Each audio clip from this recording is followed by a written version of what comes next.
வணக்கம் நண்பர்களே, நான் ராகவேந்திர ஆரா. இது ஆரா அப்டேட்ஸ். ஜூன் 19ஆம் தேதி சட்டமன்றத்திலே எதிர்க்கட்சியான திமுகவுக்கும் ஆளுங்கட்சியான டிவிகேவுக்கும் இடையிலே விவாதம் என்பதை விட முக்கியமான பிரச்சனையில் முதலமைச்சர் ஏன் பேச மறுக்கிறார் என்று திராவிட முன்னேற்ற கழக உறுப்பினர்கள் ஆவேசமாக கேள்வி எழுப்ப, அதற்கு அமைச்சர் ஆதவ் அர்ஜுனா நடந்த சட்டமன்ற தேர்தலில் கொளத்தூர் தொகுதியில் முதலமைச்சர் 5 நிமிஷம் பேசினதுக்கே என்ன ஆச்சுன்னு பார்த்தீங்கல்ல என்ற ரீதியில் ஒரு பதில் சொல்ல, அது மிகப்பெரிய ஒரு சர்ச்சையை ஏற்படுத்தி இருக்கிறது. இந்த நிலையில் இந்த பக்கம் ஆளுங்கட்சியான தவேகா உறுப்பினர்களும் இந்த எதிர்க்கட்சியான திமுக உறுப்பினர்களும் எழுந்து நின்று ஒருவருக்கொருவர் ஒருமை விகுதியில் ஏசிக்கொண்டார்கள் என்று சட்டமன்றத்தை பார்த்த நமது பத்திரிகை நண்பர்கள் கூறுகிறார்கள்.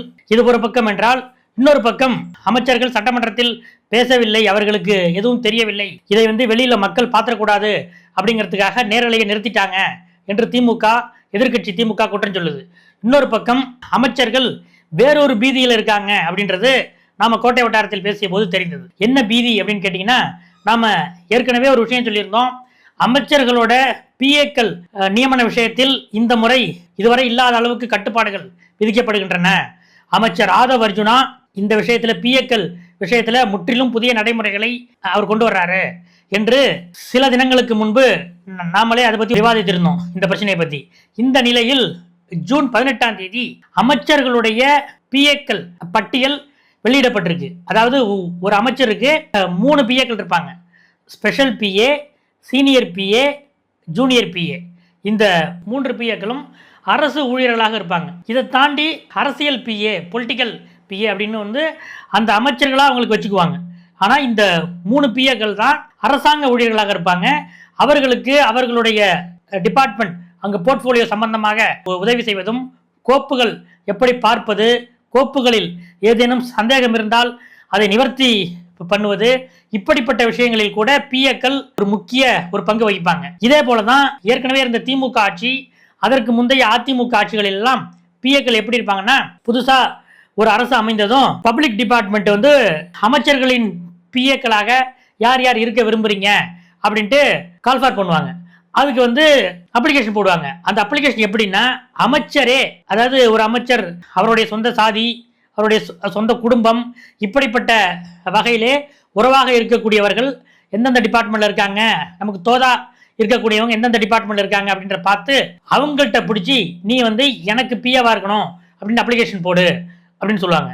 அதுக்கு அவங்களும் தலைமைச் செயலகத்திலே இருக்கக்கூடிய பப்ளிக் டிபார்ட்மெண்ட்ல நான் இந்த மந்திரியிடம் பிஏவாக இருக்க விரும்புறேன் அப்படின்ட்டு அப்ளிகேஷன் போடுவாங்க. உடனே அந்த பப்ளிக் டிபார்ட்மெண்ட்ல இருந்து அந்த மந்திரிக்கு உங்களுடைய அமைச்சரவையில் உங்களுக்கு பிஏவா இருக்கிறதுக்காக இவங்க விரும்புறாங்க என்று கேட்க, சரி இவங்களே போட்டுருங்க அப்படின்னு அவங்க சொல்லுவாங்க.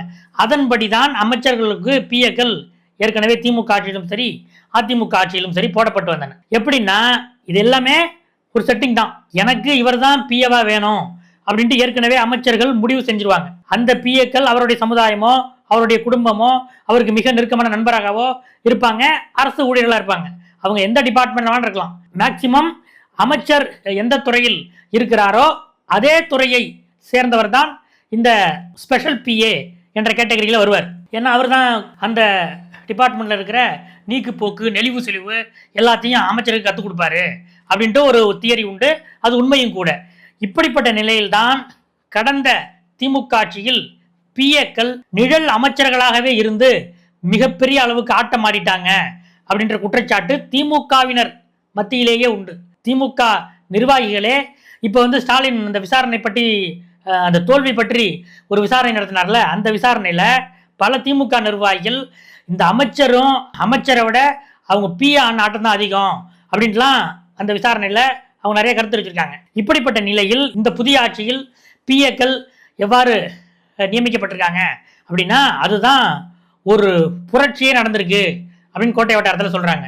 என்னங்க புரட்சி அப்படின்னு கேட்டா, ஏற்கனவே இருந்த நடைமுறைகள் அத்தனையும் உடைக்கப்பட்டு, அதாவது எனக்கு இன்னார் தான் பிஏ என்று அமைச்சர் யாரை விரும்புகிறாரோ அவரை பிஏவாக ஆக்குகிற அந்த நடைமுறை ஒழிக்கப்பட்டு, இந்த முறை ஒவ்வொரு அமைச்சருக்கும் யார் பிஏ அப்படின்ற பட்டியல் பப்ளிக் டிபார்ட்மெண்ட்ல வெளியிட்டிருக்காங்க. ரொம்ப ஆச்சரியகரமானதும் அதிர்ச்சிகரமானதும் சில விஷயங்கள் இதில் இருக்குன்னு சொல்றாங்க. என்னன்னு கேட்டீங்கன்னா, இதுல அமைச்சரவை வரிசைப்படி பார்த்தோம் என்றால் அமைச்சர் ஆனந்த், அமைச்சர் ஆதவ் அர்ஜுனா, அமைச்சர் அருண்ராஜ் இவர்களுடைய சீனியர் பிஏக்களோ ஜூனியர் பிஏக்களோ ஸ்பெஷல் பிஏக்களோ எந்த டிபார்ட்மெண்ட்ல இருந்து போட்டிருக்காங்க அப்படின்ற அந்த குறிப்பு இந்த அறிவிப்புல இல்லை.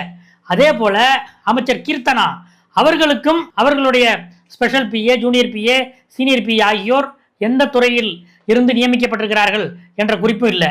அப்ப இவங்கெல்லாம் ரொம்ப முக்கியமான அமைச்சர்களாக இருக்காங்க அப்படின்றது இந்த ரீட் பிட்வீன் த லைன்ஸ் அப்படின்ற மாதிரி நம்ம அறிஞ்சிக்க வேண்டியது. இன்னொரு முக்கியமான விஷயம், இதுல ஒவ்வொரு போர்ட்போலியோ பார்க்கிற அமைச்சருக்கும் அவரது போர்ட்போலியோவுக்கு சம்பந்தம் இல்லாத வேறொரு டிபார்ட்மெண்ட்டை சேர்ந்த ஊழியர் தான் பிஏவாக நியமிக்கப்பட்டிருக்கிறார். இதுல இன்னொரு முக்கியமான விஷயம் என்னன்னா, கடந்த திமுக ஆட்சியில ஸ்பெஷல் பிஏ அப்படின்ற அந்த இடத்துக்கு இணை இயக்குனர் அந்த ரேங்க்ல உள்ளவங்கள தான் அவங்க போட்டிருந்தாங்க. இணை இயக்குனர்னா அந்த டிபார்ட்மெண்ட்ல இருக்கிற எல்லாரையும் தெரியும், தனக்கு மேலே இருக்கிற ஐஏஎஸ் அதிகாரியும் தெரியும், தனக்கு கீழே இருக்கிற அத்தனை அமைச்சக பணியாளர்கள் வரைக்கும் எல்லாம் தெரியும். அவங்க எல்லாரோடையும் எளிதில் பேசி காரியம் சாதிக்கிறவர்களாக இருப்பார்கள் அப்படின்ற அடிப்படையில் இணை இயக்குனர் ரேங்க்ல இருக்கிறவங்க வரைக்கும் போன ஆட்சியில் ஸ்பெஷல் பிஏவா இருந்தாங்க. ஆனால் இந்த ஆட்சியில் ஸ்பெஷல் பிஏ என்பது அண்டர் செக்ரட்டரி, சீனியர் பிஏ என்பது செக்ஷன் ஆபீசர், ஜூனியர் பிஏ என்பது அசிஸ்டன்ட் செக்ஷன் ஆபீசர். இந்த ரேங்க்ல தான் இந்த ஆட்சியில் போட்டிருக்காங்க. இதுலயும் ரொம்ப முக்கியமானது, இப்ப உதாரணத்துக்கு அமைச்சர் செங்கோட்டையன் அவர் வருவாய்த்துறை அமைச்சர், அவருடைய ஸ்பெஷல் பிஏ எந்த டிபார்ட்மெண்ட் தெரியுமா? வீட்டு வசதி துறை, வீட்டு வசதி மற்றும் நகர்ப்புற வளர்ச்சித்துறையில இருந்து அவரோட ஸ்பெஷல் பிஏ போட்டிருக்காங்க. அதே போல அவருக்கு சீனியர் பிஏ யாருன்னு கேட்டீங்கன்னா ஆதி திராவிட நலத்துறையில இருந்து போட்டிருக்காங்க, ஜூனியர் பிஏவே போடல. இதே போல இன்னொரு உதாரணம், அதாவது இந்த ஒரு மாதத்தில் பல்வேறு குவாரிகள் மீது நடவடிக்கை எடுத்த இயற்கை வளங்கள் துறை அமைச்சர் டாக்டர் டி.கே. பிரபு அவருக்கும் ஸ்பெஷல் பிஏ போடல. அதே நேரம் அவருடைய சீனியர் பிஏவும் வேறு துறை, அவருடைய ஜூனியர் பிஏவும் வேறு துறை. இப்படி ஒவ்வொரு அமைச்சருக்கும் அவருக்கு சம்பந்தம் இல்லாத டிபார்ட்மெண்ட்ல இருந்துதான் special PA, senior PA, junior PA இத்தனையும் போட்டிருக்காங்க. இதை நம்ம இந்த அரசாங்கத்துடைய நிர்வாக அடுக்குகள்ல இருந்து பார்த்தாதான் இது புரியும். இது ஏற்கனவே அமைச்சர்கள் இப்பதான் புதிதாக கோட்டைக்கு சென்றிருக்கிறார்கள், நிர்வாக உலகத்துக்குள் இப்பதான் போறாங்க, அவங்களுக்கே அந்த டிபார்ட்மெண்ட்டை பத்தி ஒன்றும் தெரியாது. அப்படிப்பட்ட இந்த நிலையில அதே டிபார்ட்மெண்ட்ல இருந்து ஸ்பெஷல் பிஏஓ சீனியர் பிஏஓ போட்டா அவங்களுக்கு உதவியாக இருக்கும் என்ற ஒரு கருதுகோள் இருக்கு. ஆனால் இங்கே இந்த நியமனத்தோட அடிப்படை என்னன்னு கேட்டீங்கன்னா, கோட்டை வட்டாரத்தில் விசாரிச்சப்ப என்ன சொல்றாங்கன்னா, இது முழுக்க முழுக்க வெளிப்படையான நிர்வாகத்துக்கும் அதிகார குவிப்பு அதுக்கு எதிரானதாக இந்த நியமனங்கள் இருக்கு. ஏனென்றால் கடந்த ஆட்சிகளில் அமைச்சர்களுடைய பிஏக்கள் என்றால் அவர்கள் அமைச்சர்களுக்கு நிகரான அதிகாரம் பெற்றவர்களாக அமைச்சர்களுக்கே தெரியாத பல விஷயங்களை அதிகாரிகளோடு சேர்ந்து காரியம் சாதித்துக் கொள்கிற வல்லவர்களாக இருந்திருக்கிறார்கள். இப்படிப்பட்ட நிலையில்தான் அமைச்சர்களுடைய special and senior and junior பிஏக்கள் அனைவரும் வெவ்வேறு துறைகளை சேர்ந்தவர்களாக இருக்க வேண்டும் என்று ஒரு பிளான் பண்ணி இதை போட்டிருக்காங்க. ஒரு சில அமைச்சர்களுக்கு அவங்களோட துறையிலிருந்தே ஸ்பெஷல் பிஏ போட்டிருக்காங்க. அது மிகச்சில அமைச்சர்களுக்கு தான் அந்த பரிசு கிடைச்சிருக்கு. மற்ற அனைத்து அமைச்சர்களுக்கும் வெவ்வேறு டிபார்ட்மெண்ட்ல இருந்து தான் இந்த பிஏக்கள் போட்டிருக்காங்க. இதுல ஒரு பக்கம் டிராபேக் இருக்கு, இன்னொரு பக்கம் ஒரு புரட்சியாகவும் பார்க்கப்படுகிறது என்று கோட்டை வட்டாரத்தில் கூறுகிறார்கள். ஆனால் இப்படிப்பட்ட பிஏக்கள் நியமனத்துடைய விளைவு என்னங்கிறது அடுத்தடுத்த சில மாதங்கள்ல தான் நமக்கு தெரிய வரும். ஏன்னா ஒவ்வொரு அமைச்சரும் அவருடைய போர்ட்போலியோவில் என்ன நடக்குது என்று இவர் முதல் அதுக்கு புதியவர் அவர் உட்காந்து அறிஞ்சுக்கணும்.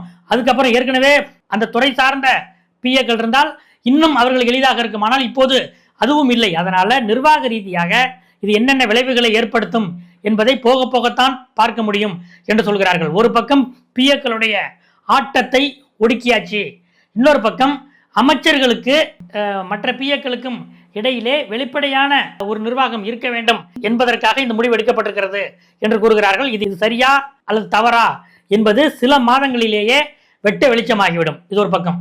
இன்னொரு பக்கம் திராவிட முன்னேற்ற கழக தலைவர் முன்னாள் முதலமைச்சர் மு.க. ஸ்டாலின் அவர்கள் விரைவில் வெளிநாடு செல்ல திட்டமிட்டிருக்கிறார் என்று அவருக்கு நெருக்கமான வட்டாரங்களிலிருந்து நமக்கு தகவல் கிடைத்துள்ளது. அதாவது சட்டமன்ற தேர்தலில் திமுக தோல்வி அடைந்து முதலமைச்சராக இருந்த ஸ்டாலினே கொளத்தூர் தொகுதியில் வெற்றி வாய்ப்பை இழந்தார். இந்த நிலையில் அவர் இந்த தோல்விக்கு என்ன காரணம் என்று விசாரணை நடத்தி அதற்கான அறிக்கைகள் எல்லாம் அவரிடம் கொடுக்கப்பட்டு விட்டன. அந்த அறிக்கைகளை கிட்டத்தட்ட ஆயிரக்கணக்கான லட்சக்கணக்கான பக்கங்கள் இருப்பதாக சொல்லப்படுகிறது.